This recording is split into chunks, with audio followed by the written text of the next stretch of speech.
Hi പുഗീസ്. അപ്പോൾ വീഡിയോയിലേക്ക് പോകുന്നേക്കാൾ മുമ്പ് ഞാൻ 2 കാര്യങ്ങൾ പറയാം. ഒന്നാമത്തെ കാര്യം, നമ്മളിപ്പോൾ ഒരു ചാനൽ തുടങ്ങിയിട്ടുണ്ട്. അവിടെ ഡിഫറെൻറ്റ് ഷിപ്സ് മാത്രമേ ഉണ്ടാവുള്ളൂ. എന്ന് വെച്ചിട്ടുണ്ടെങ്കിൽ തേക്കുക്കും ജീക്കുക്കും ഒഴിച്ച് ബാക്കി എല്ലാ ഷിപ്സും അവിടെ ഉണ്ടാവും. അതിൻ്റെ ഫോട്ടോ ആണ് ഞാൻ കൊടുത്തേക്കുന്നത്. ലിങ്ക് വേണമെങ്കിൽ ഞാനത് കമൻറ്റ് ബോക്സിൽ പിൻ ചെയ്ത് വെക്കാം. രണ്ടാമത്തെ കാര്യം, ഇൻസ്റ്റയിൽ ഞാനൊരു ബ്രോഡ്കാസ്റ്റ് ചാനൽ ഗ്രൂപ്പ് തുടങ്ങിയിട്ടുണ്ട്. അതിൽ എനിക്ക് മാത്രമേ മെസ്സേജ് ഇടാൻ പറ്റുള്ളൂ. നിങ്ങൾക്ക് റിയാക്ഷൻ ഇടാനേ സാധിക്കൂ. അത് വേണ്ടവർക്ക് അവിടെ അടിയിൽ ജിൻ സിസ്റ്റർ അപ്ഡേറ്റ്സ് എന്ന് പറഞ്ഞിട്ട് എൻ്റെ പ്രൊഫൈലിൽ കയറുമ്പോൾ കാണാൻ പറ്റും. അതിൽ ജോയിൻ കൊടുത്തിട്ടുണ്ടെങ്കിൽ നേരെ ആ ഗ്രൂപ്പിലോട്ട് കയറും. താല്പര്യമുള്ളവർക്ക് വന്ന് ജോയിൻ ചെയ്യാവുന്നതാണ്. അപ്പോൾ നമുക്ക് സ്റ്റോറിലോട്ട് കിടക്കാം.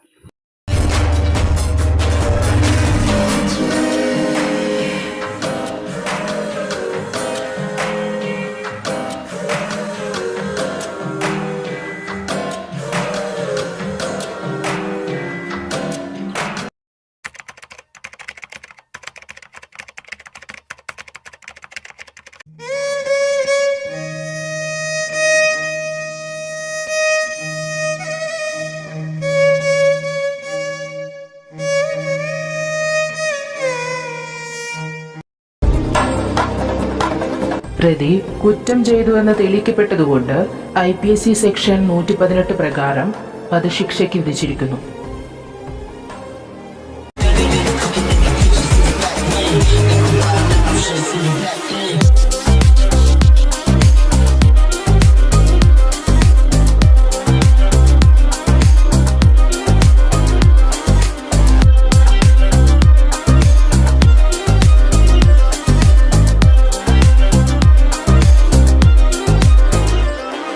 എന്റെ പൊന്നെ, രാവിലെ തന്നെ പൊട്ടലും ചീറ്റലാണല്ലോടാ. കുറച്ച് പൊട്ടിയാലും ചീറ്റിയാലും കുഴപ്പമില്ലെന്നേ. അവന്മാരത് അർഹിക്കുന്നുണ്ട്. എന്താണ് സംഭവം? പീഡന ശ്രമ 10 വയസ്സുള്ള ഒരു കൊച്ചിന്. ഈ നായിന്റെ മക്കള് കമ്മിയും പെങ്ങളൊന്നും ഇല്ലാവോ? ഉണ്ടാവില്ല. അതുകൊണ്ടാണല്ലോ ഇപ്പൊ ഇങ്ങനെയൊക്കെ ചെയ്യുന്നത്. അസ്ലം, വിനോദ്, അവർ ഹോസ്പിറ്റൽ വരെ കൊണ്ടുപോകണം പരിശോധിക്കാനായിട്ട്. Okay sir. പിള്ളേരെ, ഇപ്പൊ പറഞ്ഞതൊക്കെ ഓർമ്മയുണ്ടല്ലോ. ഡോക്ടർ ചോദിക്കും നിന്നെ പോലീസ് അടിച്ചു, അപ്പൊ നിങ്ങൾ എന്തു പറയണം? നാട്ടാരടിച്ചു. ആ, അങ്ങനെ പറഞ്ഞില്ലെങ്കിൽ പോണ വഴിക്ക് വണ്ടിന്ന് തള്ളിയിട്ട് ഞാൻ കൊല്ലും. ഓക്കെ? Okay sir. ബാക്കി കാര്യം എന്താന്ന് വെച്ചാൽ ചെയ്യും. ഞാൻ ഒന്ന് വീട് വരെ പോയിട്ട് വരാം. Okay sir.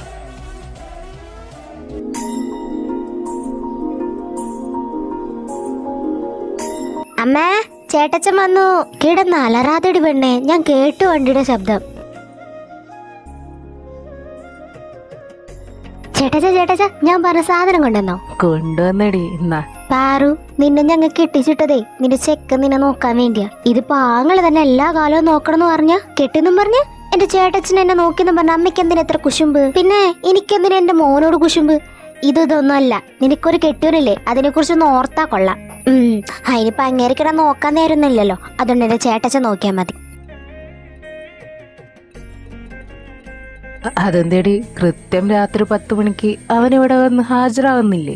ആയിട്ടെന്താ കാര്യം? കട്ടില് കണ്ട ബോധം പോയ പോലെ കിടന്നുറങ്ങും. പിന്നെ ആ ചക്കൻ രാവിലെ മുതൽ വൈകുന്നേരം വരെ പണിയെടുത്ത് വന്നിട്ട് അവിടെ കിടന്നുറങ്ങാല്ലാണ്ട് പിന്നെ തലകുത്തി പറയണ. എന്നെ ഒന്ന് സ്നേഹിച്ചൂടെ? അതല്ലേ ഞാൻ ആഗ്രഹിക്കുന്നുള്ളൂ. ഒന്ന് സ്നേഹിച്ചതിന്റെ ആണല്ലോ ഇപ്പൊ ആ വയറ്റിലുള്ളത്. അതൊന്ന് പുറത്തു വരട്ടെ, എന്നിട്ട് ബാക്കി സ്നേഹിക്കാം. അല്ല, ഡോക്ടറെ കാണാനായില്ലേ? ഇല്ലേട്ടാ, അടുത്ത മാസം പോയാ മതി. അമ്പാടി, പോയി കുളിച്ചിട്ട് വാടാ, ഞാൻ ഭക്ഷണം എടുത്തേക്കാം. അയ്യോ, എന്റെ അമ്മ, ഈ അമ്പാടി വിളിയൊക്കെ നിർത്തുവോ? അയ്യടാ, സാക്ഷാൽ ഗുരുവായൂരപ്പന്റെ മുമ്പിൽ നിന്ന് ഉരുളി കമിഴ്ത്തിണ്ടായതാ നീ. അപ്പോ ആ ദൈവത്തിന്റെ പേരല്ലേ ഇടേണ്ടത്? പക്ഷെ അമ്മ, എനിക്കൊരു നല്ല പേരുണ്ട്. പിന്നെ ശ്യാം ദേവ് എന്നിങ്ങനെ ഞാൻ നീട്ടി വിളിക്കണേക്കാളും ഭേദം അമ്പാടിയെ വിളിച്ച നീ വരില്ലേ? ഓ, ഈ അമ്മ. നാട്ടിലുള്ള കള്ളന്മാരെ കുട്ടികളെ പേടിച്ചു വിറപ്പിക്കുന്ന പോലീസിന്റെ പേരാ അമ്പാടി. വേണമെങ്കിൽ നീ വിളി കേട്ടാ മതി. ആ വിളിയിൽ നീ വന്നില്ലെങ്കിൽ നിനക്ക് ഇവിടെ നിന്ന് ഭക്ഷണമില്ല. എന്റെ ദൈവമേ, ഞാൻ പോയി കുളിക്കട്ടെ.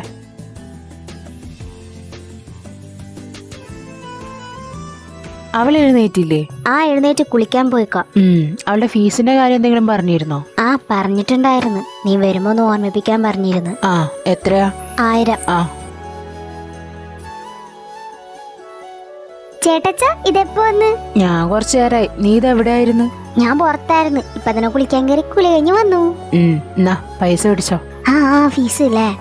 ആ പിന്നെ ചേട്ടച്ചാ, നാളെ എനിക്ക് ഡാൻസ് ക്ലാസ്സിൽ പോണം, എന്നെ അവിടെ കൊണ്ടുവന്നാക്കണം. നീ സാധാരണ നടന്നല്ലേ പോവാറ്, പിന്നെ നിന്നെ കൊണ്ടാക്കല്? ഓ നാളൊരു ദിവസം ഒന്ന് കൊണ്ടുവന്നാക്കിക്കൂടെ? ആ കൊണ്ടുവന്നാക്കാം. എന്റെ ഗുഡ് ബോയ് ചേട്ടച്ചൻ. മതിയുടെ സോപ്പിട്ടത്. അമ്പാടി ഇവളുടെ കല്യാണം നീ നോക്കണില്ലേ? എന്റെ അമ്മേ, ആദ്യം അതൊരു ജോലി വാങ്ങിക്കട്ടെ, എന്നിട്ട് മതി എന്തും. പക്ഷെ എനിക്ക് ജോലി കിട്ടണേക്കാൾ മുമ്പ് ചേട്ടച്ചൻ എന്നെ കെട്ടിച്ചിട്ടില്ലേ? അയ്യോ, പിന്നെ ഞാൻ എന്ത് വേണമായിരുന്നു? ആരും കാണാണ്ട് സിനിമ കാണാൻ പോവാ, ഐസ്ക്രീം കഴിക്കാൻ പോവാ, ബീച്ചിൽ പോവാ, കറങ്ങാ വരാ പോവാ, ഇതൊക്കെ ചെയ്തോണ്ടിരുന്നപ്പോ നാട്ടുകാർ പലതും പറഞ്ഞു തുടങ്ങി. അപ്പോഴത്തിനും പിടിച്ച് കെട്ടിച്ചില്ലെങ്കിൽ നീ വേറെ വല്ല വഴി കൂടെ പോന്ന് കരുതി. ഭാഗ്യത്തിന് കെട്ട് കഴിഞ്ഞ് 1-ാം മാസം നീ പ്രഗ്നന്റ് ആയി. എങ്ങാനും ഞാനൊന്ന് ലേറ്റ് ആയിരുന്നെങ്കിൽ അവിടെ തീർന്ന്. അതിന് നിങ്ങളുടെ കൂട്ടുകാരനല്ലേ, എന്നെ പറയണ്ട. അവനെന്റെ കൂട്ടുകാരനായതുകൊണ്ട് ജീവനോടുണ്ട്, ഇല്ലെങ്കിൽ എന്നെ തലക്കടിച്ചു കൊന്നാനെ. അളിയോ, വന്നല്ലോ 100 വയസ്സ്. എന്നെ കുറിച്ച് കുറ്റം പറയുന്നില്ല, എനിക്ക് മനസ്സിലായി. ഓ കൊച്ചു കള്ളൻ. എന്താണ് ഇത്ര നേരത്തെ? നിങ്ങൾ ഓഫീസിൽ പോയില്ലേ? ഇല്ലടി, ഇന്ന് സ്ട്രൈക്കാ. നിങ്ങൾക്കോ? ഞങ്ങൾ ഓഫീസുകാർക്ക് സ്ട്രൈക്ക്. ഡാ, എന്തായാലും നീ വെറുതെ ഇരിക്കാൻ പോണ്. അവളെ കൊണ്ടൊന്ന് പുറത്തൊക്കെ പോയിട്ടാ. എന്തിനാളിയാ? റെസ്റ്റ് അല്ലേ ഇപ്പൊ വേണ്ടത്? ഓ, ഏത് നേരം ഈ റൂമും ഹാളും കാണിച്ചു കൊടുത്താ നിന്റെ കൊച്ചിന് വല്ല പ്രാന്തോ? അതിനേക്കാളും ഭേദം ഒന്ന് പുറത്തൊക്കെ കൊണ്ട് വല്ല കാഴ്ച കാണിക്കുന്നതാ. ഓ, എന്റെ ചേട്ടച്ചന്റെ ബോധമുണ്ടല്ലോ, ഇങ്ങർക്ക് അതില്ല. ഞാൻ ഫസ്റ്റ് ടൈം ഡാഡ് ആവുന്നതാ, അതിന്റെ ഒരു പ്രശ്നം. കുഞ്ഞേട്ടാ, അപ്പൊ അതിന്റെ അർത്ഥം എന്റെ ഏട്ടൻ 2-3 പിള്ളേരെ തന്തേ കഴിഞ്ഞു എന്നോ? അങ്ങനെയല്ല ഞാൻ ഉദ്ദേശിച്ചത്. പിന്നെ ഒന്നുമില്ല, വന്നേ നീ, നമുക്ക് റൂമിൽ പോവാ. അമ്പാടി. എന്താ അമ്മ? ശരി, അമ്മൂന് ജോലി കിട്ടാൻ ഒരു 2-3 വർഷം എടുത്തിട്ടുണ്ട് വരും. അപ്പോ അതുവരെ നീ ഇങ്ങനെ നിൽക്കാൻ പോവാ? എന്റെ കല്യാണം നടത്തണ്ടേ? ഞാൻ അമ്മനോട് പറഞ്ഞിട്ടില്ലേ, എന്റെ കല്യാണം വരുമ്പോ അത് ഞാൻ തന്നെ കണ്ടുപിടിക്കും. എന്റെ സങ്കല്പത്തിലുള്ള പെണ്ണിനെ ഞാൻ കണ്ടുപിടിക്കുമ്പോ അമ്മയോട് വന്ന് പറയും, അമ്മ പോയി പെണ്ണ് വിളിച്ചാ മതി. ആഹാ, അങ്ങനെ. ശരിയാന്നാ. എന്നാ പിന്നെ ഞാൻ പോണേ. ആടാ, പോയിട്ടാ.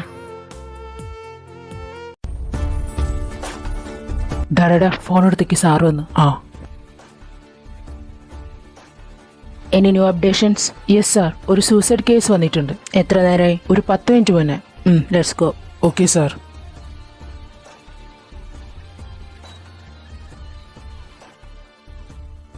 എല്ലാവരും ഇങ്ങനെ തിങ്ങിക്കൂടി നിൽക്കരുത്, മാറൂ. സാറ് പറഞ്ഞത് കേട്ടില്ലെന്നുണ്ടോ? മാറിക്കെല്ലാവരും. എപ്പോഴാ കൃത്യം നടന്നത്? ഒരു 1/2 മണിക്കൂറായി കാണും സാർ. എന്തെങ്കിലും തെളിവ് കിട്ടിയിരുന്നോ? ഇല്ല. ആ കുട്ടിയുടെ പാരന്റ്സ് സംസാരിക്കാൻ പറ്റുന്ന രീതിയിലാണോ?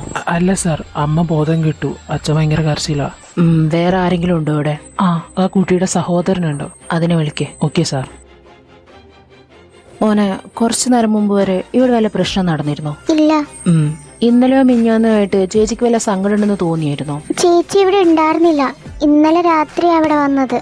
ചേച്ചി എവിടെയായിരുന്നു? ചേച്ചി ഹോസ്റ്റലിൽ നിന്ന് പഠിക്കായിരുന്നു. എപ്പോഴെങ്കിലും ചേച്ചി ഹോസ്റ്റലിനെ കുറിച്ച് കുറ്റം പറയുന്നത് കേട്ടിട്ടുണ്ടോ? ഫുഡ് ടേസ്റ്റ് ഇല്ലെന്ന് മാത്രമേ പറയാറുള്ളൂ, വേറൊരു പ്രശ്നമില്ല. ചേച്ചിക്ക് ബോയ് ഫ്രണ്ട് ഉണ്ടോ? ആരാത്? അറിയില്ല, ചേച്ചിയുടെ കോളേജിലുള്ളതാ. ഈ കാര്യം അച്ഛനോ അമ്മയ്ക്കോ അറിയോ? ഇല്ല, സീക്രറ്റാ. അസ്ലം, ആ കുട്ടിയുടെ ഫോൺ കിട്ടിയിട്ടുണ്ടെങ്കിൽ സൈബർ സെല്ലിലേക്ക് ഒന്ന് പോകണം. അതിലെ ഫുൾ ഡീറ്റെയിൽസ് എനിക്ക് വേണം, ഡിലീറ്റ് ആക്കിയതും പ്രൈവറ്റ് ആക്കിയതും അങ്ങനെയെല്ലാം. Okay sir. പിന്നെ ചേച്ചി ആ ചേട്ടനെ കുറിച്ച് എന്തെങ്കിലും കുറ്റം പറഞ്ഞു കേൾക്കാറുണ്ടോ? ഇല്ല, ആ ചേട്ടനൊരു പാവ. ചേച്ചി എപ്പോഴും ആ ചേട്ടനെ കുറിച്ച് നല്ലത് മാത്രമേ സംസാരിക്കാറുള്ളൂ. മോൻ എന്നാ അച്ഛൻ്റെ അമ്മയുടെ അടുത്തേക്ക് പൊക്കോ.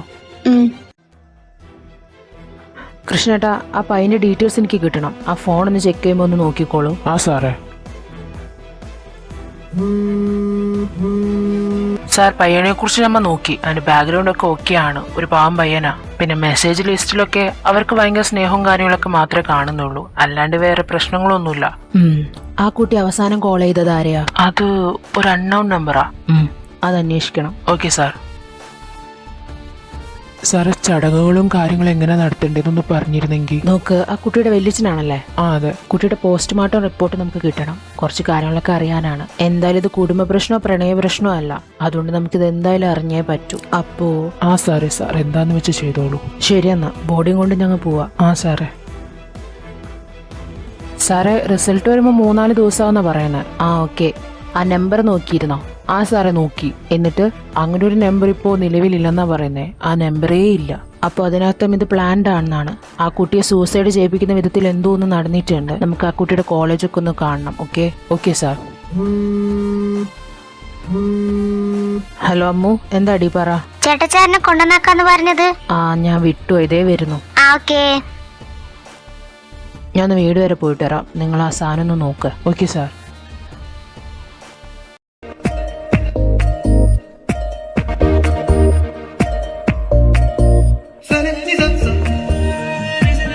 അല്ല, ഇതിപ്പോ നിനക്കെന്ത് ഇത്രയും വാശി ഞാൻ തന്നെ കൊണ്ടുവന്നാക്കണമെന്ന്? അത് ഞാനൊരു ബെറ്റ് വെച്ചിരുന്നു. ബെറ്റാ? എന്തെന്നും പറഞ്ഞ്? അത് പിന്നെ ഞാൻ എന്റെ പോലീസ് ഏട്ടനെയും കൊണ്ട് ഇങ്ങനെ പറന്ന് വണ്ടിയിൽ വരുന്നു. നിനക്ക് എന്താടി കുരുപ്പേ? ഒരു സന്തോഷം. സന്തോഷം കുറച്ച് കൂടുന്നുണ്ട്. എന്റെ ജോലി ഞാൻ മാറ്റി വെച്ചിട്ടാ നിന്നെ കൊണ്ട് ഇങ്ങോട്ട് വന്നത്. അവളുടെ ഒരു ബെറ്റ്. ഇറങ്ങി ചെല്ല്. അയ്യോ ചേട്ടച്ചനും വാ. എന്തിന്? അത് പിന്നെ ഇങ്ങനെ വന്നാ മാത്രം പോറ ചേട്ടച്ച, അവർക്കൊന്ന് കാണണ്ടേ, അകത്തേക്കും കൂടി വാ. എടി ഒന്ന് വാ ചേട്ടച്ച പ്ലീസ്. നടക്ക്. അയ്യോ ഐ ലവ് യു. മതി മതി.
വാവ്, നല്ല രസമുണ്ടല്ലേ? എന്നാ പിന്നെ ഞാൻ പോട്ടെ. Bye bye. അതാരാ അമ്മു? അതാ ഞാൻ പറഞ്ഞ എന്റെ ചേട്ടച്ചൻ. ആഹാ അമ്മു. ഗൗരി എന്താടി? ഒന്നും നടന്നില്ല. അപ്പൊ ഞാൻ പറഞ്ഞതുപോലെ ചെയ്യേ. അതിന്റെ ആവശ്യമൊന്നുമില്ല. ഓ നീ ഞാൻ പറഞ്ഞൊന്ന് കേക്ക്. വേണ്ട, വന്നേ പ്രാക്ടീസ് ചെയ്യാം. ശരി, ബാക്കി എന്താന്ന് വെച്ചാൽ ഞാൻ ചെയ്തോണ്ട്. അമ്മു മിണ്ടരുത്, വാ പ്രാക്ടീസ് ചെയ്.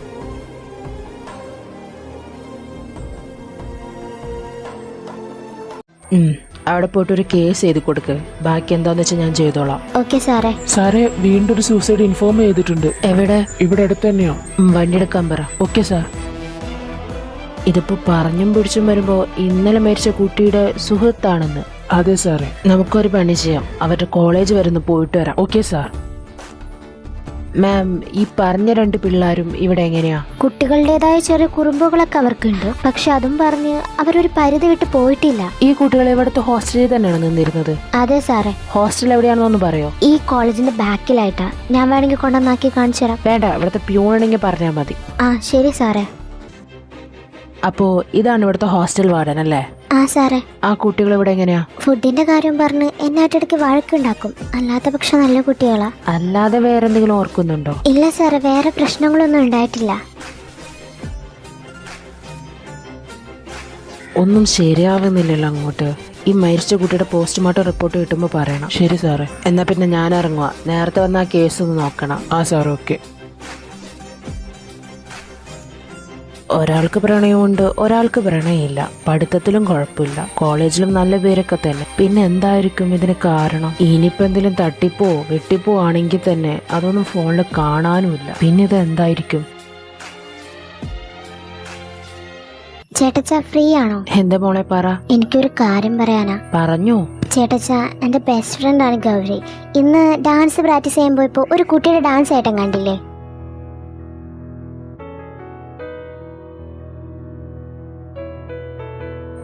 ഓർക്കുന്നു. അവള് ജീവിക്കുന്നത് അവളുടെ സ്റ്റെപ്പ് മദറിന്റെ കൂടെയാ. ഇപ്പൊ പ്രശ്നം എന്താണെന്ന് പറഞ്ഞിട്ടുണ്ടെങ്കിൽ അവരെ ഒരുപാട് ഉപദ്രവിക്കും. ഇപ്പൊ ഉപദ്രവം കുറച്ചും കൂടി കൂടി. അപ്പൊ ആ കുട്ടിക്ക് പോലീസിൽ കംപ്ലൈന്റ് കൊടുക്കാറുന്നില്ലേ? അവൾക്ക് അതിനോടൊന്നും താല്പര്യമില്ല. അപ്പൊ പിന്നെ എന്ത് ചെയ്യാനാ? അത് പിന്നെ ഏട്ടാ, ഞാൻ ഉദ്ദേശിക്കുന്നത് എന്താണെന്ന് വെച്ചാല് അവളൊന്ന് സെറ്റിൽ ആവുന്നത് വരെ നമ്മുടെ കൂടെ നിർത്തിയാലോ? നീ എന്താ പറയുന്നത്? വല്ല ബോധമുണ്ടോ അമ്മു? ബോധത്തിൽ തന്നെയാണ് ഏട്ടൻ ഞാൻ സംസാരിക്കുന്നത്. ഏട്ടനൊരു പോലീസ് ആയതുകൊണ്ട് ഇവിടെ വന്ന് അവളെ ആരൊന്നും ചെയ്യില്ല. മാത്രല്ല അവളിവിടെ സേഫ് ആയിരിക്കും എനിക്ക് തോന്നുന്നുണ്ട്. അവള് പുറത്തൊക്കെ പോയി പഠിച്ച കുട്ടിയാ, വലിയ ഹാക്കിംഗ് ഒക്കെ അറിയാം. പക്ഷെ ഇവിടെ ഒരു ജോലി കണ്ടുപിടിക്കാൻ ഭയങ്കര ബുദ്ധിമുട്ട്. അതുകൊണ്ട് അവൾ ഇങ്ങനെ നിൽക്കുന്നത്. അവളൊന്ന് സെറ്റിൽ ആയി കഴിഞ്ഞാൽ അവൾ പൊക്കോളും. എടി, ഇവിടെ നിർത്തുന്നത് കൊണ്ടോ ഞാൻ ചെലവിന് കൊടുക്കുന്നത് കൊണ്ടോ അല്ല പ്രശ്നം. ഇനിയിപ്പോൾ അവളുടെ അവകാശം പറഞ്ഞ അവളുടെ രണ്ടാനമ്മയോ വേറെ അവളുടെ ബന്ധുക്കാരോ വന്നാ എനിക്ക് അവൾ വിട്ടയച്ചേ പറ്റൂ. അത് കുടുംബക്കാരാ. അങ്ങനെ ചോദിച്ചും പറഞ്ഞൊന്നും ആരും വരില്ല. അവൾ അവിടുന്ന് ഓടിപ്പിക്കാൻ വേണ്ടി അവളുടെ രണ്ടാനമ്മ നോക്കുന്നേ. അതവൾ ചെയ്തു കൊടുത്താ പിന്നെ അവരുടെ ഉപദ്രവം ഉണ്ടാവില്ല. പിന്നെ വീട്ടുകാരൊക്കെ കണക്കാ, ആർക്കും അവളെ വേണ്ട. ആ കുട്ടിക്ക് എങ്ങനെ സമ്മതാണോ? അവള് വേണ്ട വേണ്ടെന്നാ പറയുന്നേ. എന്നൊരു പണി ചെയ്, അവളോട് ബാഗൊക്കെ പാക്ക് ചെയ്യാൻ പറ, നമുക്ക് പോയിട്ട് കൊണ്ടുവരാം. ഓ ലവ് യു ഏട്ടാ. മതി മതി, വാ വാ, ഇറങ്ങി വാ. എടി വേണോടി? വേണം, നീ ഇങ്ങോട്ട് വന്നേ. എടി ഞാൻ അവിടെ വന്ന് നിന്ന അത് നിന്റെ വീട്ടുകാർക്ക് വല്ല പ്രശ്നമായാലോ? എന്റെ ഏട്ടൻ സമ്മതിച്ചില്ലേ, അപ്പൊ അവിടെ എല്ലാവരും സമ്മതിക്കും. പക്ഷെ എങ്കിലും താ വിഷമിക്കണ്ട, തന്നെ ഞങ്ങൾ നോക്കിക്കോളാം. വാ.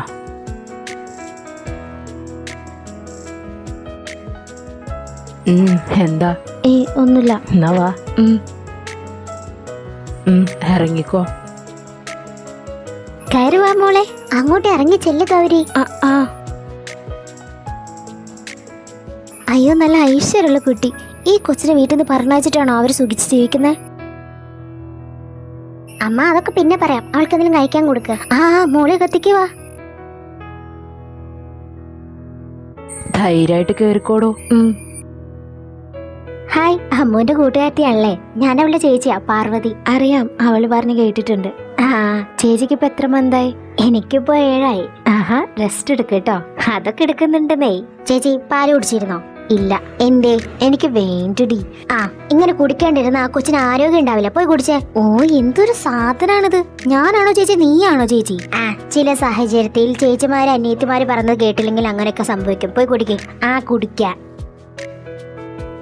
നീ വാ, കഴിക്ക്. അയ്യോടി, ഇപ്പൊ എനിക്കൊന്നും വേണ്ട. അതൊന്നും പറഞ്ഞാൽ പറ്റില്ല. നീ വരുന്ന കാണാൻ സ്പെഷ്യൽ ആയിട്ട് പലതും ഉണ്ടാക്കിയിട്ടുണ്ട്. അയ്യോ, എനിക്ക് വിശക്കാത്തോണ്ടാ. അതൊന്നും പറഞ്ഞാൽ പറ്റില്ല. താൻ വരുന്ന കാരണം ഞാൻ പലതും ഇവരോട് ഉണ്ടാക്കാൻ പറഞ്ഞിട്ടുണ്ടായിരുന്നു. അതൊക്കെ ഉണ്ടാക്കിയിട്ടുണ്ട്. താനത് കഴിച്ചേ പറ്റും. അത് പിന്നെ കഴിക്കടോ.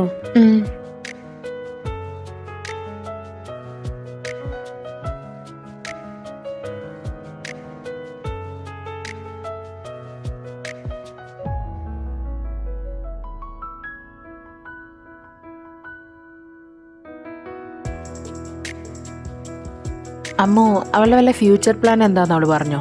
അത് അവൾക്ക് എന്തോ ഒരു കോഴ്സ് ചെയ്യണമെന്ന് പറഞ്ഞു, ഓൺലൈനായിട്ട്. അതെന്ത് കോഴ്സാ? ഈ ഹാക്കിംഗ് ഒക്കെ തന്നെ.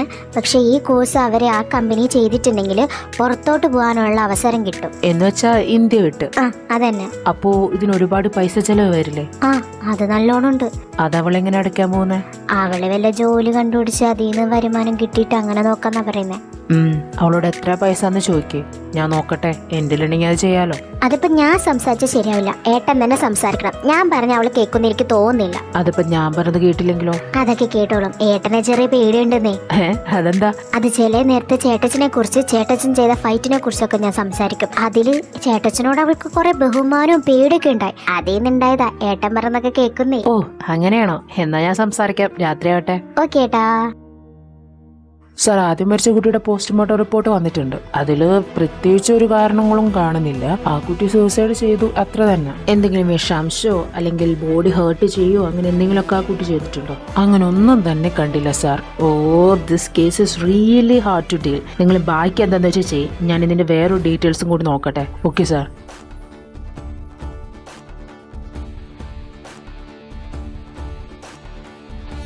ദൈവമേ, ഈ കേസ് ഇതെങ്ങോട്ടാ പോകുന്നൊരു സമാധാനം കിട്ടുന്നില്ല.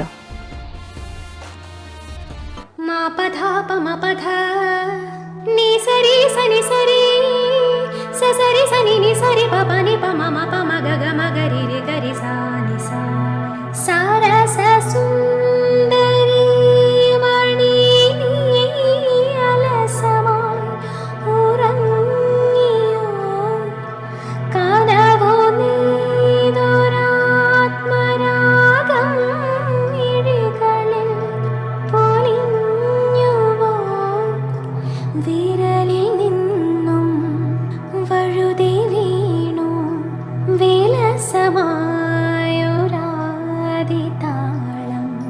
ശ്യാം ഇതെപ്പോ വന്നു? ആ സോറി, ഞാൻ ഒളിഞ്ഞു കേട്ടതിൽ വല്ല പ്രശ്നമുണ്ടോ?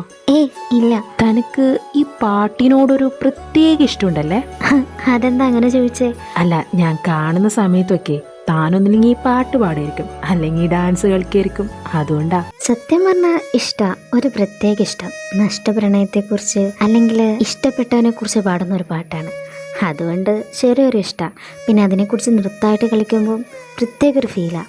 താൻ പറഞ്ഞത് ശരിയാണ്. അതിൽ ഓരോ വരികളും അവനെക്കുറിച്ച് അവൾ പറയുന്നുണ്ട്. എന്താ വരി? വിരൽകൾ മീട്ടും നീയില്ലാതെ വാടിടും പൊൻവീണை ഞാൻ, മലർകൾ സൂട്ട് നീയില്ലാതെ മയങ്കിടും പെൺപാവി ഞാൻ. And another line is really heart touching, right? ഒരാൾ അവളെ തടഞ്ഞു വെച്ചിട്ട് അവൾക്ക് പറക്കാൻ പറ്റാതെ പോകുന്ന ആ ഒരു she is fighting for her freedom to get her man. Good. And Gauri, എനിക്ക് കുറച്ച് കാര്യങ്ങൾ തന്നോട് പറയാനുണ്ട്. എന്താ ശ്യാം പറഞ്ഞോളൂ. അല്ലടോ, തൻ്റെ സ്റ്റഡീസിൻ്റെ കാര്യം പറയാനാ. അത് ഞാനിവിടെ എവിടെയെങ്കിലും ഒരു ജോലി നോക്കുന്നുണ്ട്. എന്നിട്ട് അതിൽ നിന്ന് കിട്ടുന്ന വരുമാനം കൊണ്ട് എവിടെയെങ്കിലും പുറത്തു പോകാന്നാ തീരുമാനിക്കുന്നത്. ഞാനത് അമ്മൂനോട് സംസാരിച്ചിരുന്നു. അവൾ ഈ കാര്യങ്ങളൊക്കെ പറഞ്ഞു. പക്ഷേ തനിക്ക് തോന്നുന്നുണ്ടോ ഇവിടുത്തെ ഈ ലോക്കൽ ജോലിയൊക്കെ വാങ്ങിച്ചിട്ടുണ്ടെങ്കിൽ ആ പൈസ കൊണ്ട് തനിക്ക് പുറത്തു പോകാൻ പറ്റുന്നു? അതില്ല. അപ്പം എന്ത് ചെയ്യണമെന്ന് വെച്ചാൽ താൻ ആരെങ്കിലും ആശ്രയിച്ചേ പറ്റൂ. എന്ന് വെച്ചാൽ തൻ്റെ കാര്യങ്ങളൊക്കെ ഞാൻ നോക്കിക്കോളാം. തനിക്ക് ജോലി കിട്ടിയതിന് ശേഷം താൻ ആ കടക്ക് എനിക്ക് വീട്ടിയാൽ മതി. അയ്യോ, അതിൻ്റെ ആവശ്യമില്ല ശ്യാം. It's okay. എനിക്ക് തന്നെ സഹായിക്കുന്നതിൽ ഒരു പ്രശ്നവുമില്ല. പിന്നെ അതൊരു കടമായിട്ടല്ല ഞാൻ തരുന്നത്. താനത് തൻ്റെ എല്ലാം സേഫായി കഴിയുമ്പോൾ തിരിച്ചു തന്നാൽ മതി. പക്ഷേ എങ്കിലും ശ്യാം, തനിക്ക് തൻ്റെ കുടുംബത്തിന് വേണ്ടി ജീവിക്കണ്ടേ? ഐ മീൻ, തൻ്റെ ചെലവിലല്ലേ ഇവരൊക്കെ ജീവിക്കുന്നത്. അതിൻ്റെ ഇടയിൽ ഞാനും കൂടി വന്നാ ഇത്രയും പേരെ എനിക്ക് നോക്കാൻ പറ്റുമെങ്കിൽ നിന്നെ നോക്കാന്ന്. നീ പോയി അതിൽ ജോയിൻ ചെയ്. ഓൺലൈനായിട്ടിരുന്ന് പഠിക്കേ. പൈസ എത്ര വേണമെന്ന് പറഞ്ഞാൽ ഞാൻ അയച്ചുതരാം. Okay? Thank you so much. അതിൻ്റെ ഒന്നും ആവശ്യമില്ലെന്നേ.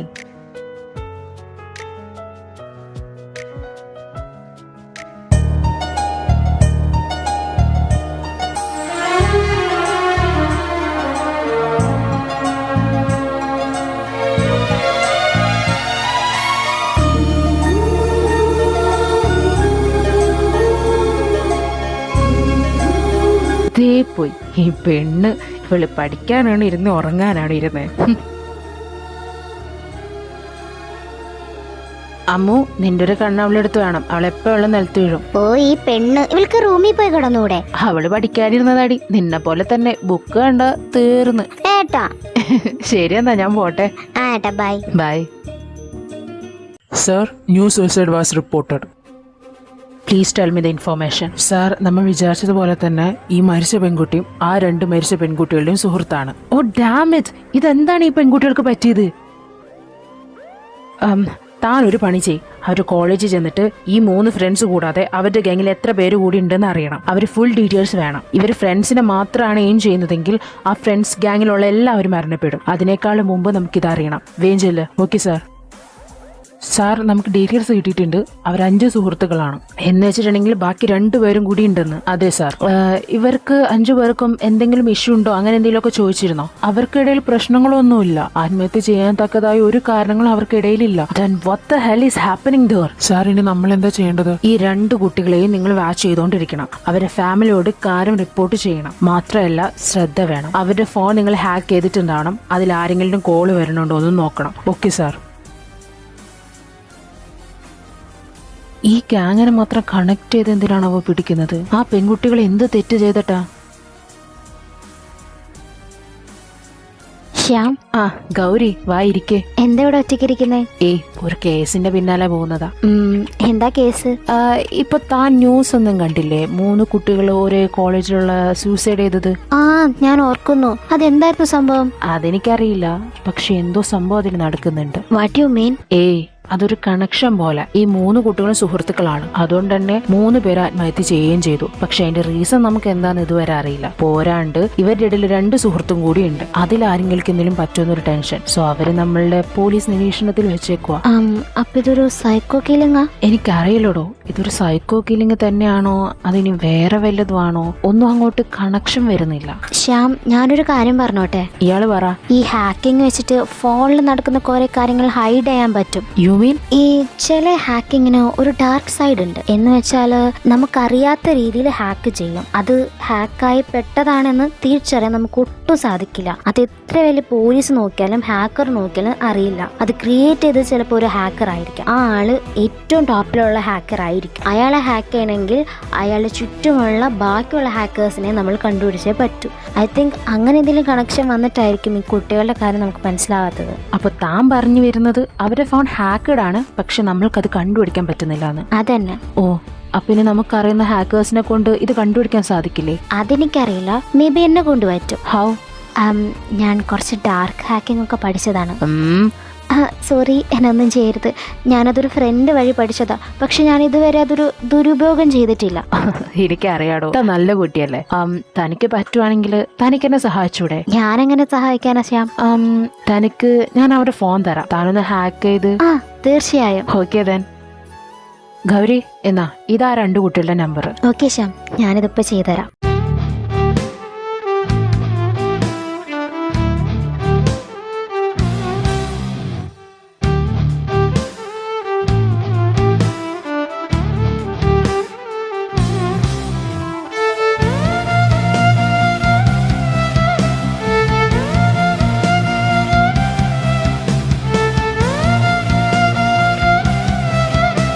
ശ്യാം, ശ്യാം. എന്താ? എന്താലോചിച്ചിരിക്കുക? ഒന്നുമില്ല, താൻ എന്താ പറഞ്ഞോ? ശ്യാം, ഞാൻ ആ കുട്ടികളുടെ 2 പേരുടെയും ഫോൺ ഹാക്ക് ചെയ്തിട്ടുണ്ട്. പക്ഷെ ആരും അവരുടെ ഫോൺ ഇതുവരെ ഹാക്ക് ചെയ്തിട്ടില്ല. എന്ന് പറഞ്ഞ? ആരും തന്നെ ഇപ്പോൾ അവരെ ഹാക്ക് ചെയ്തിട്ടില്ല. ഇനി അഥവാ ഹാക്ക് ചെയ്യണമെങ്കിൽ ഞാൻ ഇതിവിടെ അറിയും. അങ്ങനെ അറിയുകയാണെങ്കിൽ ശ്യാമിനെ ഞാൻ ഇൻഫോം ചെയ്യാം. ഓക്കേടോ, താങ്ക് യു. ഞാനൊന്ന് ഓഫീസിൽ പോട്ടെ. ബൈ.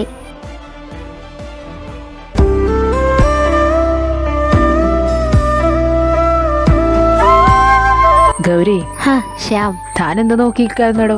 ഒന്നുമില്ല, ചുമ്മാ നക്ഷത്രത്തിനോടൊക്കെ ഒന്ന് സംസാരിക്കായിരുന്നു. ആഹാ, അങ്ങനെ ഒരു ഭ്രാന്തുണ്ടോ? ചെറുതായിട്ട്. അല്ല, എന്തായിരുന്നു നക്ഷത്രത്തിനോട് സംസാരിച്ചത്? സംടൈംസ് ഞാൻ ആ നക്ഷത്രത്തെ എൻ്റെ അച്ഛനും അമ്മയായിട്ടാ കാണാം. അപ്പോൾ അവരോട് എന്നെ സംസാരിക്കുന്നു. ഓ ശ്യാം, സത്യം പറഞ്ഞാൽ താൻ ലക്കിയാടോ. തന്നെ സ്നേഹിക്കാൻ മാത്രം അറിയുന്ന ഒരു അമ്മയും 2 പെങ്ങന്മാരും ഒരളിയനും ഇവരൊക്കെ കിട്ടാൻ നല്ല ഭാഗ്യം ചെയ്യണം. പക്ഷെ എനിക്ക് തന്നെ ആ സാധനം എടുത്തു കൂടെ പോയിട്ടില്ല. എന്നാ തനിക്ക് തെറ്റ്. എനിക്ക് ഈ ഭാഗ്യം തന്നെ സാധനം ജനിച്ചപ്പോഴേ ഇല്ല. ശ്യാം എന്തീ പറഞ്ഞു വരുന്നത്? 12ാമത്തെ വയസ്സിൽ അച്ഛനമ്മ ആരാന്ന് പോലും അറിയാതെ ഓർഫനേജിൽ നിന്നും ഒരു പയ്യൻ ഓടി വരുന്നു. ഓടി അവശനായ അവൻ ഒരു വർക്ക്ഷോപ്പിന് മുന്നിൽ നിന്നു.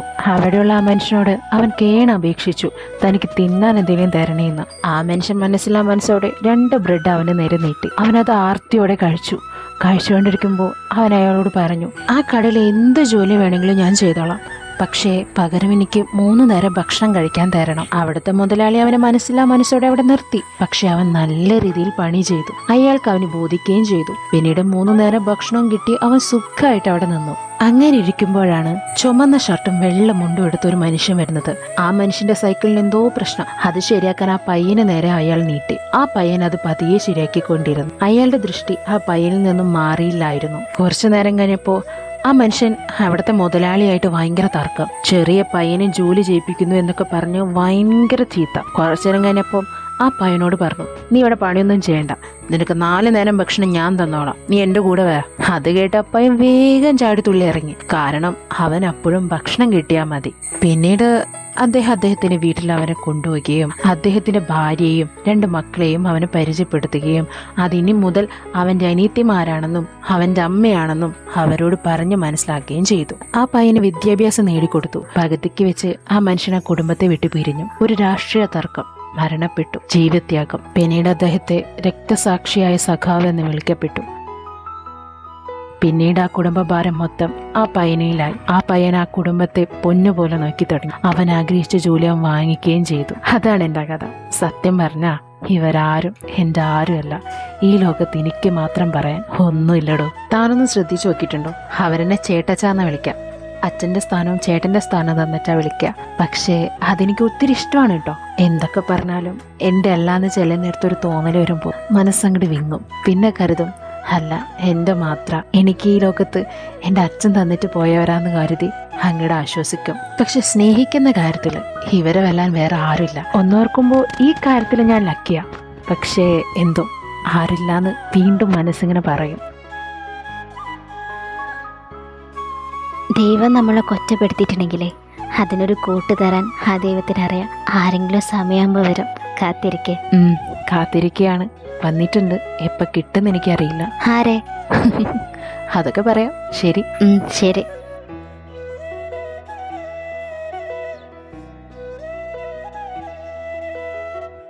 ശ്യാം, താൻ വലിക്കോ? ചെറുതായിട്ട്. ഇതൊക്കെ മോശമല്ലേ ഒരു പോലീസായിട്ടും? Sometimes it's not that bad. ചില സമയത്ത് മനസ്സൊക്കെ ഒന്ന് കൂളാക്കാൻ വലിക്കും. ആരോഗ്യത്തിന് ഹാനികരാണെന്ന് അറിഞ്ഞിട്ടും നമ്മളത് വലിക്കും. മനുഷ്യനല്ലേ. അതല്ലെങ്കിൽ അങ്ങനെയാണല്ലോ. മത്തങ്ങ അക്ഷരത്തിൽ ക്യാൻസർ വായ വരുമെന്ന് പറഞ്ഞ് ഫോട്ടോ അടിച്ചു വിട്ടിട്ടുണ്ടാവും ഈ സിഗരറ്റിലും മദ്യത്തിലൊക്കെ. എന്നാലും നിങ്ങൾ മലയാളികൾ അത് അടിക്കുകയും ചെയ്യും, വലിക്കുകയും ചെയ്യും. കാരണം എന്താ? പേടിയില്ല. പേടിയൊക്കെ ഉണ്ടെങ്കിൽ ഇവന്മാരിതൊന്നും ചെയ്യില്ലല്ലോ. ഹലോ മേഡം, ഞാനൊരു പോലീസാണ്. എന്നെ ഉപദേശിക്കാൻ താനായോ? പിന്നെ ഉപദേശിക്കുന്ന കാര്യത്തിൽ പോലീസ്, കളക്ടർ, മന്ത്രി എന്നൊന്നുമില്ല. I like that confidence. Shyam, മതിയിടോ, വലിക്കണ്ടെന്നേ. താനൊന്ന് ആലോചിച്ചോക്കെ. താൻ ജീവിക്കുന്നത് തൻ്റെ അമ്മയ്ക്കും 2 പെങ്ങന്മാർക്കും മളിനും വേണ്ടിയൊക്കെ അല്ലേ? ഇതിൻ്റെ ഇടയിൽ താനിതൊക്കെ വലിച്ച് എന്തിനാ ഓരോ അസുഖങ്ങൾ ഉണ്ടാക്കി വെക്കുന്നത്? സ്ട്രെസ് പോകാൻ വേണ്ടി വലിക്കുന്നതാടോ. ഇനി ഇതിനേക്കാൾ മധുരമായി എന്തെങ്കിലും എനിക്ക് സ്ട്രെസ് മാറാൻ കിട്ടുവാണെങ്കിൽ I will definitely gonna stop this.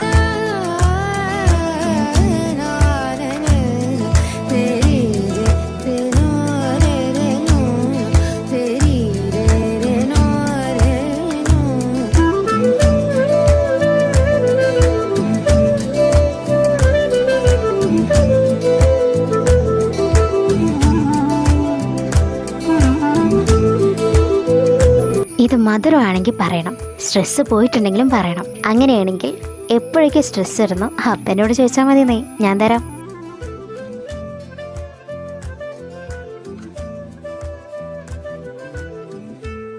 ആ കുട്ടികൾക്ക് കുഴപ്പമില്ലല്ലോ അല്ലേ? ഇല്ല സാർ, നമ്മൾ ഫുൾ നിരീക്ഷണത്തിലാണ്. ആ കുട്ടികൾ സേഫാ സാർ.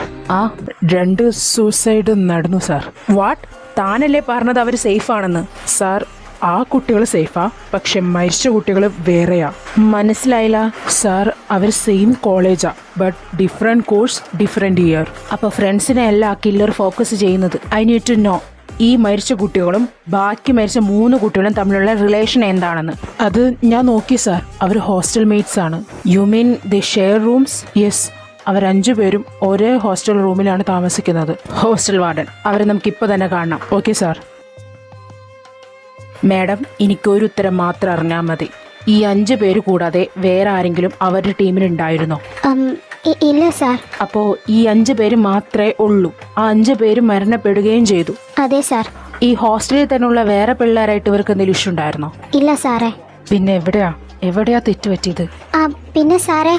എന്താ സാറേ, ഇവർ 5 പേര് കൂടാതെ ഒരു കുട്ടിയും കൂടി ഉണ്ടായിരുന്നു. എന്നിട്ട് എന്താ അത് പറഞ്ഞില്ല? പക്ഷെ അതൊരു വർഷം മുന്നായിരുന്നു. ആ കുട്ടി മരിച്ചതാ. എങ്ങനെ? ആത്മഹത്യ ചെയ്തതാ. എനിക്ക് ആ കുട്ടിയുടെ ഡീറ്റെയിൽസ് ഒന്ന് അറിയാൻ പറ്റുമോ? Okay sir. എന്നാ സാറേ details. Devananda, father nail, mother nail, guardian sister നെയും അളകനന്ദ. ഈ അളകനന്ദയുടെ പിക്ക് ഉണ്ടാവോ? അയ്യോ സാറേ, ഗാർഡിയൻസിന്റെ ഫോട്ടോ ഞങ്ങളുടെ കയ്യിൽ ഉണ്ടാവില്ല. ഹെഡ് മിസ്റ്ററിനോട് ചോദിച്ചു നോക്ക്. ഓക്കെ, ഞാൻ ഒന്ന് പോയിട്ട് വരാം. ശരി സാറേ. സാർ, ഇതാണ് ദേവനന്ദയുടെ ചേച്ചി അളകനന്ദ. തരൂ.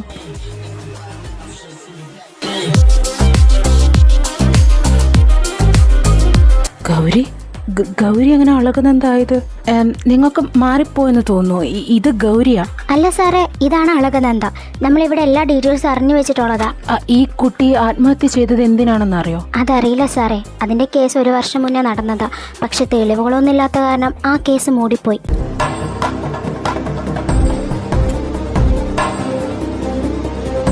അവള് ജീവിക്കുന്നത് അവളുടെ സ്റ്റെപ്പ് മദറിന്റെ കൂടെയാ.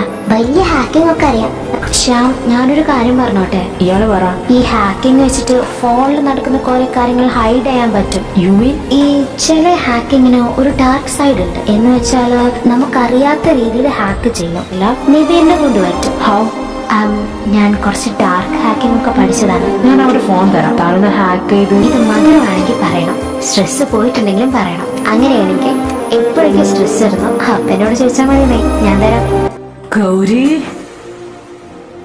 എന്തിനാ നീ ഇതൊക്കെ ചെയ്തത്?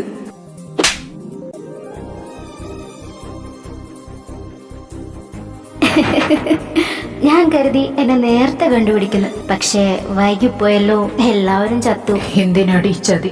എന്റെ പെങ്ങളെ വളച്ചെടുത്ത് എന്റെ കൂടെ നിന്ന് എന്നിൽ നിന്ന് എല്ലാം മനസ്സിലാക്കി ഇങ്ങനൊരു ചതി വേണ്ടായിരുന്നു ഗൗരി. സോറി അളകനന്ദ. ഞാൻ ചെയ്ത തെറ്റെന്താണെന്നറിയോ? നിന്നെ കണ്ണും പൂട്ടി വിശ്വസിച്ചു, നിന്നെ പ്രണയിച്ചു. ഇതൊന്നും ചെയ്യാൻ പാടില്ലായിരുന്നു. നീ കൊന്ന 5 പെൺകുട്ടികളുടെ ജീവന്റെ വില എന്താണെന്നറിയോ? നീ അനുഭവിക്കാൻ പോകുന്ന തൂക്കുകയറാടി, തൂക്കുകയറ്. നിന്നെ അവർ തൂക്കിക്കൊല്ലാൻ വിധിക്കും. അപ്പോ എന്റെ പെങ്ങൾക്കോ? അവളുടെ ജീവനും ഒരു വിലയില്ലേ? സ്വന്തം പെങ്ങള് കൺമുമ്പിൽ കിടന്ന് മരിക്കുന്നത് കാണാൻ പറ്റിയ ആ അവസ്ഥ എന്താണെന്നറിയോ? അതറിയണമെങ്കിൽ പാറു അമ്മോ നാളെ നിങ്ങളുടെ മുമ്പിൽ കിടന്ന് ചാവണം നിങ്ങൾ കാണണം. ഗൗരി, അളകനന്ദ, അറിയണ്ടേ എന്തിനാ ഞാൻ അവരെ കൊന്നേന്ന്? അതറിഞ്ഞിട്ട് നിങ്ങൾക്ക് എന്ത് വേണം എന്നെ ചെയ്യാം. എൻ്റെ അച്ഛനമ്മയും ബിസിനസ് മാഗ്നറ്റ് ആയിരുന്നു. എന്ന് വെച്ചാൽ ജോലി വീട് ജോലി വീട് എന്ന് മാത്രമേ അവർക്ക് ഉണ്ടായിരുന്നുള്ളൂ. അതിൻ്റെ ഇടയിൽ പെട്ടുപോകുന്ന എന്നെയും എൻ്റെ അനിയത്തെയും അവർ കണ്ടിരുന്നില്ല. ആ സമയത്ത് ഞങ്ങൾക്ക് സ്നേഹിക്കാൻ ഞങ്ങൾ 2 പേരും മാത്രമേ ഉണ്ടായിരുന്നുള്ളൂ. എൻ്റെ ദേവ, നന്ദയുടെ മാത്രം ദേവ.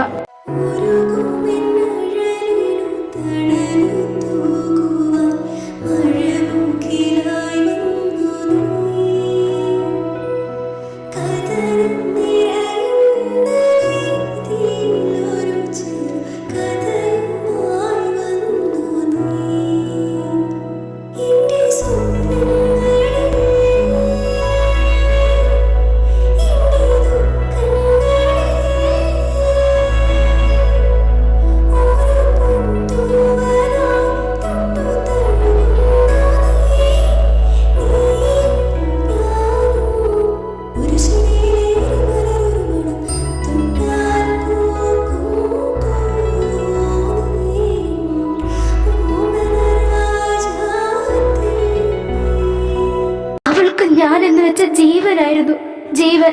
അതുപോലെ എനിക്ക് അവളില്ലാണ്ട് ഒരു ദിവസം പോലും എനിക്ക് ആലോചിക്കാൻ പറ്റില്ലായിരുന്നു. ഒരുപാട് വളർന്നപ്പോ ഞങ്ങൾക്ക് 2 പേർക്കും 2 വഴി സ്വീകരിക്കേണ്ടി വന്നു. ഒരു ഹാക്കറാവാൻ വേണ്ടി ഞാൻ അമേരിക്കയിലോട്ടും ഡിഗ്രി പഠിക്കാൻ അവള് കോളേജിലേക്കും വിട്ടു. അവിടെ ഒരു ഹോസ്റ്റലിൽ ചേർത്തി. എന്നും ഞങ്ങൾ കോൾ ചെയ്യും, എന്നും സംസാരിക്കും. അപ്പോഴൊക്കെ അവളുടെ പ്രിയപ്പെട്ട 5 കൂട്ടുകാർത്തികളുടെ പേര് അവൾ പറയുമായിരുന്നു. പക്ഷെ 5 പേരും അവളെ വേദനിപ്പിച്ചിരുന്നെന്നറിയാൻ ഞാൻ ഒരുപാട് വൈകിയിരുന്നു. ഇടയ്ക്ക് അവളെ പട്ടിണിക്കിടും, വേദനിപ്പിക്കും. എന്തിന്? അവരുടെ സുഹൃത്തുക്കൾക്ക് കൂടെ കിടക്ക പങ്കിടാൻ എന്റെ പെങ്ങളെ വിട്ടുകൊടുത്തിട്ടുണ്ടായിരുന്നു. പുറമെ കാണുമ്പോൾ ദ ഗ്രേറ്റ് സ്റ്റുഡൻസ് എല്ലാ വിഷയത്തിലും നല്ല മാർക്ക് വാങ്ങിക്കുന്നു. അകമയുള്ള അവരുടെ സ്വഭാവം എന്താണെന്ന് ഒരു ടീച്ചേഴ്സും കണ്ടില്ല. അവള് കംപ്ലൈന്റ് പോലും കൊടുത്തിട്ട് അവൾക്കെതിരെയായിരുന്നു അവരൊക്കെ സംസാരിച്ചത്. ഒരുപാട് എന്റെ മോള് സഹിച്ചു. അവസാനം അവള് ഗർഭിണിയായി. അപ്പൊ വീഡിയോ കോൾ ചെയ്ത് എന്നോട് അവൾ അലമുറയിട്ട് കരഞ്ഞു പറഞ്ഞു, ചേച്ചി ഞാനൊരു തെറ്റും ചെയ്തിട്ടില്ല, എനിക്ക് ഈ കുഞ്ഞിനെ നോക്കാൻ പറ്റില്ല, ഈ മാനക്കേട് എനിക്ക് സഹിക്കാൻ പറ്റില്ല. ഒരു കഷ്ണം കയറില് അവളെ ജീവനെടുത്തു. അത് നേരിട്ട് ഞാൻ കണ്ടു. ആ സമയം ഓടി വന്ന് അവളെ രക്ഷിക്കാൻ എനിക്ക് കഴിഞ്ഞില്ല.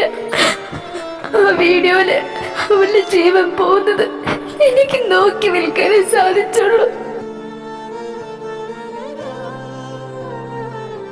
എന്നെ മനസ്സിലാക്കി എന്റെ കൂടെ നിന്ന് എന്റെ സ്വന്തം പെങ്ങളെ എന്റെ കൺമുമ്പിൽ കിടന്ന് പെടുന്നു ചത്തപ്പോ എനിക്കൊന്നും മാത്രമേ ഉണ്ടായിരുന്നുള്ളൂ, പക, പ്രതികാരം. എങ്ങനെയെങ്കിലും ആ 5 എണ്ണത്തിന് എനിക്ക് കൊല്ലണം. അതിനൊരൊറ്റ വഴി ഉണ്ടായിരുന്നുള്ളൂ. ഞാൻ പഠിച്ച എൻ്റെ ഹാക്കിങ് തന്നെ. അതിലൂടെ അവരെ ഒരുപാട് ഞാൻ വേദനിപ്പിച്ചു. അവരൊക്കെ കൂടെ കിടന്ന ചെക്കന്മാരുടെ വീഡിയോസും അവരുടെ വീഡിയോസും അങ്ങനെ പലതും ഇട്ട് അവരെ ഞാൻ പേടിപ്പിച്ചു. പുറത്തിറങ്ങിയ നാണം കെട്ട് നിങ്ങളുടെ കുടുംബത്തോട് ആത്മഹത്യ ചെയ്യേണ്ടി വരുമെന്ന് പറഞ്ഞപ്പോൾ വേണ്ട, ഞാൻ തന്നെ ജീവൻ എടുത്തോളാന്ന് അവരെന്നോട് പറഞ്ഞു. അങ്ങനെ വീഡിയോ എടുത്ത് അവരെന്റെ മുമ്പിൽ ആത്മഹത്യ ചെയ്തു. ആ മരണം ഞാൻ ആസ്വദിച്ച് കണ്ടു. മാത്രല്ല ആ മരണം ആരും കാണില്ല, because I hacked there phone. മരണം ഇത്ര മാത്രം ആസ്വദിച്ച് കാണാൻ ആർക്ക് കഴിയും? പക്ഷെ എനിക്ക് കഴിയും. ഞാൻ ആസ്വദിച്ചു, ഒരുപാട് ആസ്വദിച്ചു. വേണമെങ്കിൽ ഷാമിൻ എന്നെ സൈക്കോ എന്നൊക്കെ വിളിക്കാം, അതിനൊരു കുഴപ്പവുമില്ല. കാരണം ഞാനൊരു ചേച്ചിയാണ്, അനിയത്തിക്ക് വേണ്ടി എന്തും ചെയ്യാൻ തയ്യാറായ ഒരു ചേച്ചി. പക്ഷേ നീ ചെയ്തത് തെറ്റാണ് നന്ദ. ആർക്കും ആരെയും കൊല്ലാൻ അനുവാദമില്ല. ഇതിനൊക്കെയാണ് കോടതിയും പോലീസും. എന്റെ പെങ്ങൾ മരിച്ചിട്ട് 1 വർഷം കഴിഞ്ഞു. എന്നിട്ട് ഈ കോടതിയും പോലീസും അവൾക്ക് നീതി വാങ്ങിക്കൊടുത്തോ? അവളെ വേദനിപ്പിച്ചവർക്ക് ശിക്ഷ വാങ്ങിച്ചു കൊടുത്തോ? നഷ്ടപ്പെട്ടത് എനിക്ക് മാത്രമാണ്. എന്റെ നഷ്ടം എന്റെ മാത്രം നഷ്ടമാണ്. അതിന് കാരണക്കാരായവർക്ക് എന്റെ കോടതിയിലെ വിധി ഞാൻ എഴുതി. ശ്യാം, ആണുങ്ങൾ തെറ്റ് ചെയ്താൽ നിങ്ങളതറിയും. പക്ഷെ പെണ്ണുങ്ങൾ ചെയ്യുന്നത് ആരും അറിയില്ല. കാരണം എന്താണെന്നറിയോ? അവർ ആണുങ്ങളെ പോലെ ദേഹോപദ്രവമല്ല ചെയ്യുന്നത്, മനസ്സിനെ നോവിക്കുകയാണ് ചെയ്യുന്നത്. നിങ്ങൾ പോലീസുകാരറിയാതെ അങ്ങനെ ഒരുപാട് പെൺജീവൻ പോയിട്ടുണ്ട്. ഞാൻ ചെയ്യുന്നത് തെറ്റാണെന്നുള്ള ബോധം എനിക്കുണ്ട് ശ്യാം. എന്റെ അവസാനത്തെ ആഗ്രഹം ഒന്ന് സാധിച്ചു തരണം. എന്നിട്ട് ഞാൻ തന്നെ കോടതിക്ക് മുന്നിൽ സറണ്ടർ ആയിക്കൊള്ളാം. എന്ത്? എന്റെ അനിയത്തിയെ പീഡിപ്പിച്ചവനെ എനിക്ക് കൊല്ലണം ശ്യാം. ഇനി ഒരു പെൺജീവൻ അവൻ കാരണം ഇല്ലാതാവാൻ പാടില്ല. പ്ലീസ്, എല്ലാവരുടെയും നന്മയ്ക്ക് വേണ്ടി നിനക്കും ഒരു പെങ്ങളുണ്ടെന്ന് ഓർക്കണം. നീ പേടിക്കണ്ട. ഒരു കോടതിക്കും ഒരു ശിക്ഷയ്ക്കും നിന്നെ ഞാൻ വിട്ടുകൊടുക്കില്ല. ശ്യാം, ഞാൻ വിചാരിക്കുന്നത് പോലെ നടന്നാൽ you will be safe Nanda.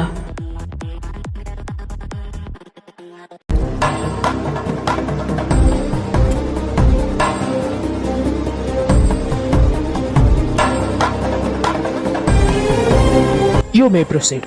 Sir, കഴിഞ്ഞ 5 സൂസൈഡിന് പിന്നിൽ ഈ പയ്യനാണെന്ന് തെളിയിക്കുന്ന പേപ്പേഴ്സാണ് കോടതിക്ക് മുന്നിൽ സമർപ്പിച്ചിരിക്കുന്നത്. ആ പെൺകുട്ടികളുടെ ഫോൺ ഹാക്ക് ചെയ്ത് അവരെ മാനസികമായി പേടിപ്പിച്ചാണ് അയാൾ ആ 5 കുട്ടികളെയും കൊന്നത്. കൂടാതെ 1 വർഷത്തിന് മുന്നേ നടന്ന ദേവനന്ദ, ആ കുട്ടിയെ പീഡിപ്പിച്ചത് ഇവനാണ്. ഗർഭിണിയായ ആ കുട്ടി ആത്മഹത്യ ചെയ്തത് ഇവൻ കാരണമാണ്. ഇത്രയും ക്രൂരമായ കൊലകൾ ചെയ്ത ഇയാൾക്ക് കഠിനമായ ശിക്ഷ തന്നെ കോടതി നൽകുമെന്ന് പ്രതീക്ഷിക്കുന്നു. That's all my Lord.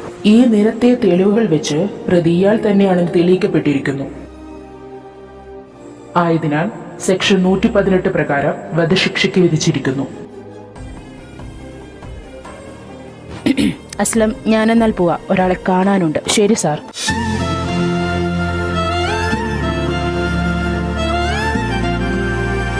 Gauri, Gauri, അതല്ലല്ലോ.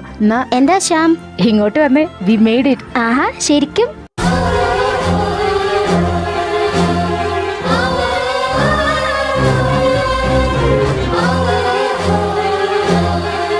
ആരാ?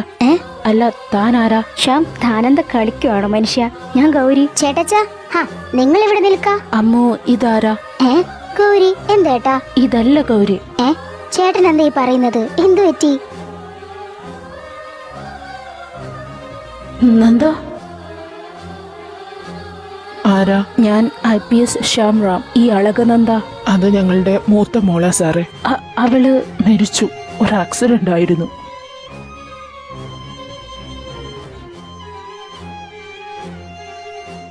നന്ദ, പ്ലീസ്, ഒരൊറ്റ പ്രാവശ്യം എനിക്ക് വേണ്ടി എന്റെ മുന്നിൽ നീ വരണം. ശ്യാം, നീ അപ്പോ എന്റെ വേറെ ഇലൂഷൻ ആയിരുന്നു നന്ദ. അപ്പോ ഞാനായിരുന്നു ആ 5 കുട്ടികളെയും കൊന്നത്. പക്ഷേ ഞാൻ നിന്നിലൂടെ കൊന്നു എന്ന് വേണം പറയാൻ. വിഷമിക്കരുത്. എങ്ങനെ വിഷമിക്കാതിരിക്കും നന്ദ? ഞാൻ അവർ കൊന്നതല്ല, മറിച്ച് നിന്നെ ഞാൻ സ്നേഹിച്ചു പോയില്ലേടി, ആഗ്രഹിച്ചു പോയില്ലേടി. നീ ഇല്ലാതെ ഞാൻ. അരുത് ശ്യാം, അങ്ങനെ പറയരുത്. നിനക്ക് വേണ്ടി ഒരു പെണ്ണ് അവിടെ കാത്തിരിപ്പുണ്ട്. ഒരുപക്ഷെ എന്റെ മുഖമായിരിക്കാം നീ കണ്ടത്, പക്ഷെ നീ സ്നേഹിച്ചത്, സംസാരിച്ചതും കൂടെ നിന്നതും ഗൗരിയുടെ ഒപ്പമാണ്. അച്ഛനും അമ്മയില്ലാത്തവൾക്ക് നീ വേണം ഇനിയൊരു താങ്ങാവാൻ. നിനക്കായി അവൾ നൽകിയ ചുടുചുംബനം പോലും അവൾക്ക് നിന്നോടുള്ള സ്നേഹത്തിന്റെ ആഴമാണ് ശ്യാം.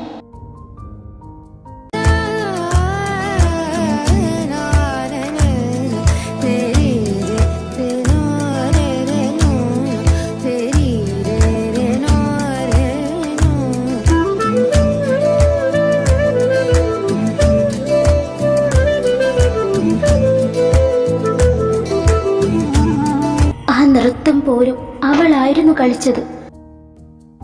അവൾക്ക് വേണ്ടി നീ ജീവിക്കണം ശ്യാം. എന്നെ നീ മറക്കണം. ഞാൻ എന്നൊരു വ്യക്തി നിങ്ങൾക്കിടയിൽ ഉണ്ടാവാൻ പാടില്ല. നിനക്ക് മുന്നിൽ സദൃശമായത് ഞാനല്ല, അവളാ.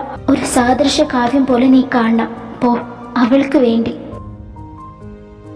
മനസ്സിനെ കല്ലാക്കി മനസ്സിൽ നിന്നും പറിച്ചു കളഞ്ഞിട്ടാണ് ഞാൻ പോകുന്നത്. നന്ദ, ഒന്ന് മാത്രം നീ ഓർക്കണം, എൻ്റെ ആദ്യ പ്രണയം അത് നീയാ. And bye Nanda. Bye Shyam.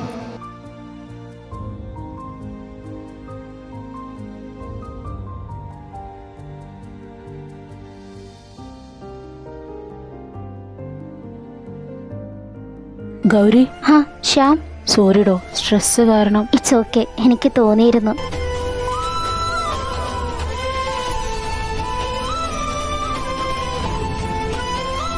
I love you. I love you more Shyam.